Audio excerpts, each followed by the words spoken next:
softball in the SEC is known to be the best in the nation, but recruiting the best players is fierce. Coaches are now recruiting girls in 8th grade, but if they don't, they will lose the prospect to another top school. Recruiting this young is a huge gamble for coaches. Kennedy Clark is now a freshman from California and was recruited by the University of South Carolina when she was just 14. And when I visited here, I fell in love. I love the atmosphere.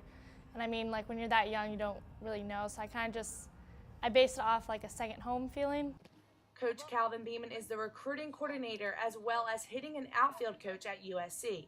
He recruited Kennedy 4 years ago. The physical talent is still easy to evaluate. You do take into account how that athlete's going to mature as they go through puberty and, their body changes. So you start focusing on things that maybe a Major League Baseball scout would focus on.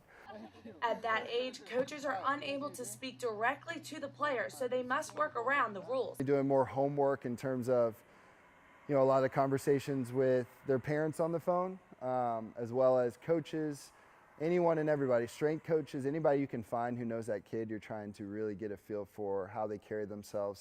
The NCAA sets boundaries on communication for the coaches and prospects. Technically, the rule is once they start September 1 of their junior year in high school. So that's when you can start calling the kids to recruit.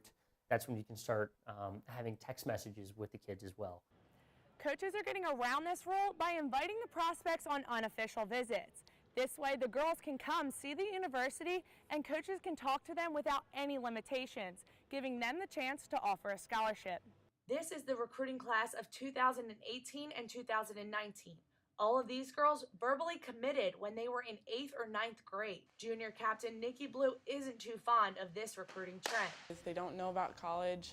They don't really know what they want to do with the rest of their life, and you're honestly just eyeing them. USC built an $8 million stadium in order to all the best recruits. And when numerous colleges were pursuing Kennedy at 14, South Carolina impressed her enough to verbal commit. And I just really thought about what's good for me. It is a gamble, but recruiting girls like Kennedy is what they have to do in order to rise to the top of the SEC. Olivia Lawrence, Carolina News.